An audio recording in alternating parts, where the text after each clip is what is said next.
Welcome back. You are listening to the Mid-Morning Talk on Islam Media with me, Maryam Mkwanda. It is 11:36 on this Wednesday. So the month of Ramadan is almost upon us, and may Allah allow us to witness the month as well as take full advantage of it. Ameen. And the most common question that we often get from people who aren't fasting is, do you lose weight, or how much weight do you lose? And I'm like, guys, Ramadan is not a diet plan, but it can be. It can be if you follow a strict diet and do some physical activities, and perhaps you could just lose a couple of centimeters or inches here and there. But I'm not the expert in all of this. Yeah, joining me is health and fitness expert, health and lifestyle expert, Mohamed Cassim, who is also the founder of Motivation. He is a fitness and lifestyle expert with over 21 years of experience in the industry. Mohamed is a person who has understood that everything always starts in the mind and the body will just follow. So let us catch up with Mohammed and find out more on how to maintain this Ramadan lifestyle that we so wish to have. Assalamu alaikum, Mohammed, and shukran for joining me.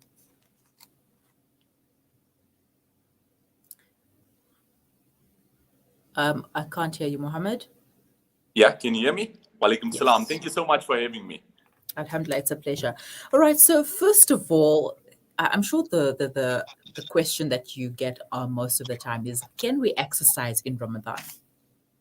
We most definitely can exercise in Ramadan. Look, of course, we don't want to put anything that makes our fast difficult for us. But I mean, we can definitely move in Ramadan. We can create some sort of an exercise regime, some time that suits us best to do it as well. And I mean, everybody works differently, but we can most definitely exercise in Ramadan. All right. So speaking about the exercises, what sort of exercises are we looking at? Do we continue with the set routine that we already have? Do we tone it down a bit because of Ramadan?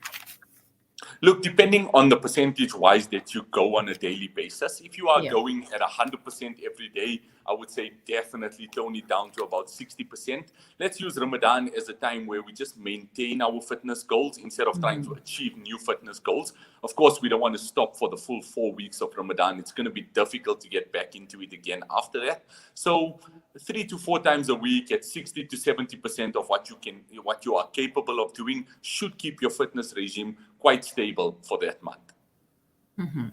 For those who are looking to lose weight or rather maintain their weight during the month, what steps or tips can you offer them? Look, what I would say is there's three possible times that you want to train in Ramadan. One of them would be before Seri. Seri is quite ends quite late, which is gives us the opportunity for about half an hour before Seri and then to get a small meal and then begin our fast. The other time would be just before iftar. Of course, if you're trying to lose weight, this would be the best time to do it. And then if you're trying to maintain your muscle that you've built up over the past year or however long you've been training for, the best time then would be after the Tarawih Salah, because then you can get a meal in before your training session and one in after your training session as well. So those would be the 3 times that I would suggest anyone would train during the month of Ramadan. All right. And obviously, nutrition plays a big role in whether losing weight, maintaining, or, building muscle, whatever it is that the person would be trying to achieve. So, how do we go about this? How do we work our way around nutrition? Obviously, we can't avoid the samosa. Or can you? You see, that's the question. I think we should learn to avoid the samosa. Ramadan for me is the best time I find to start a structured diet. Mhm. I know a lot of people will disagree with this, but if you think about it, we eat at the exact same times every single day for 30 days. The Mhm. difference is, what are we eating? So if you teach your body to eat the right things every day at the exact same time, in those 4 weeks, you will achieve amazing, amazing results. Results that you would never have achieved at any other time of the year. So when I say finding the right things to eat, samosas are definitely not part of that plan. Breaking your fast with the correct food and the correct nutrition gives you the energy for the next day, gives you an amazing feeling within you, and you'll start seeing how energized you feel in Ramadan in comparison to how lethargic you feel when you eat the wrong things. You don't get food the entire day. The last thing you want to do is put the wrong food into your body. It's like a car that's running on empty, and you go and put the wrong fuel into the car's not going to move at all. So if you put the right fuel into your body during iftar time and during seri time, then you will definitely see an energized Ramadan in comparison to those Ramadans where you put the wrong foods in. Speaking about putting the wrong foods, what are some mistakes that we tend to make with our fitness goals during the month of Ramadan? Well, one of the biggest mistakes is overeating due to hunger, or what we perceive to be hunger during the time of iftar. Hunger, dehydration, the first sign of dehydration is hunger. So our body needs water first when we break our fast. It's sunnah to do this as well. So eat your 3 dates just to get the sugar and get your energy levels up, but then drink as much water as possible, and you'll find you're actually not as hungry as you thought you were. And in that way, we don't overindulge in all the food that's in front of us. So what I would try and suggest is within the first 20 minutes of breaking your fast, from the time you break your fast, read your salah, read your Quran, and then sit down on the table to eat, try and get at least a liter of water in that period, and you'll see how little you eat in comparison to what you thought you needed before you broke your fast.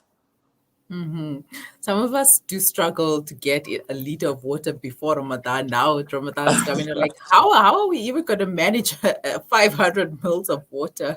Well, start it off slowly. Start it off by 250 mils on the first week, and then build it up to 500 mils on the second week, 750 on the third, and a liter by the fourth week of Ramadan. And after that, it will be so part of your system that you'll understand that 90% of the time you weren't actually hungry, you were just dehydrated. Yeah, that's true. And how will motivation be helping people achieve their goals during Ramadan? So on my Instagram page, I'll be putting tips for the month of Ramadan. I'll be putting diets out there. I'll be putting recipes that you could use for your seri, for your iftar, all these small little things. And then, of course, showing our training regimes through the month of Ramadan. So I've got people training with me before seri. I've got people training with me before iftar, and I've got people training with me after Tarawih as well. So it is possible to be done. And if everyone sees this, hopefully they'll be able to get motivated to do it themselves. Definitely. And any last pieces of advice that you'd like to share?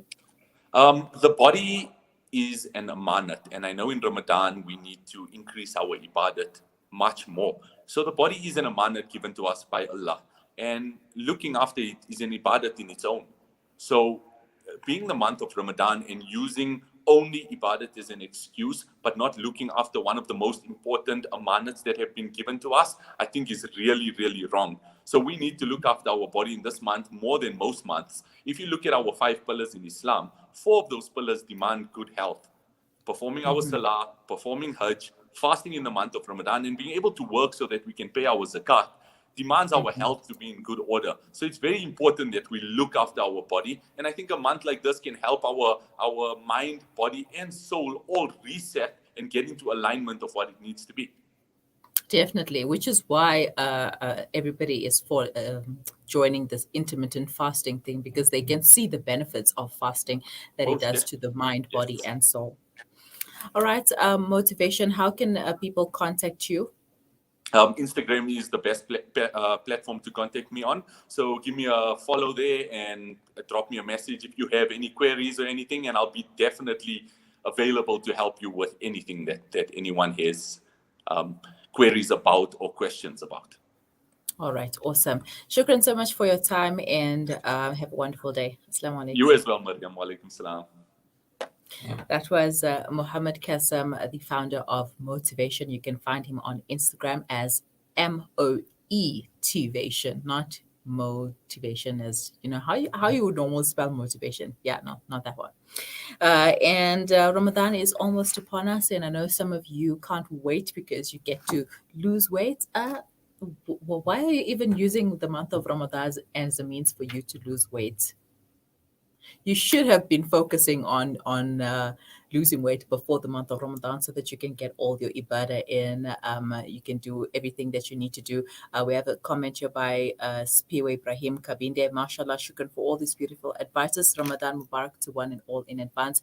Shukran for your comment, and Ramadan Mubarak to you too and your family. May Allah accept all your efforts and your eyes. Ameen. And your body is, people always say your body is a temple, so treat it like one. Don't treat it like it's just something that you can just use and abuse. And coming back to the conversation that we had earlier about running a business and having business stress and anxiety, it comes down to your health.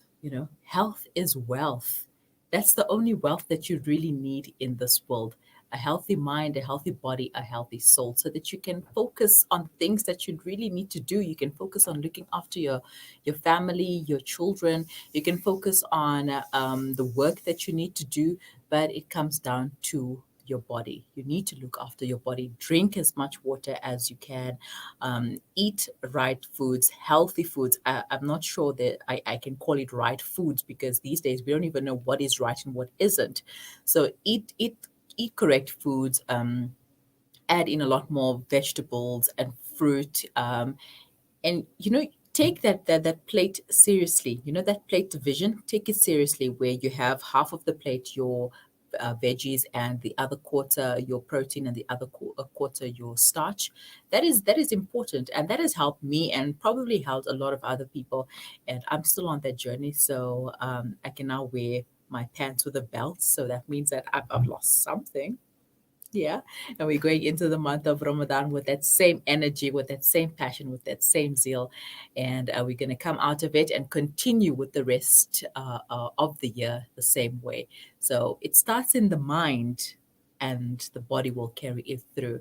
But it's either day one or one day. You decide. Just stay with us. We will be right back.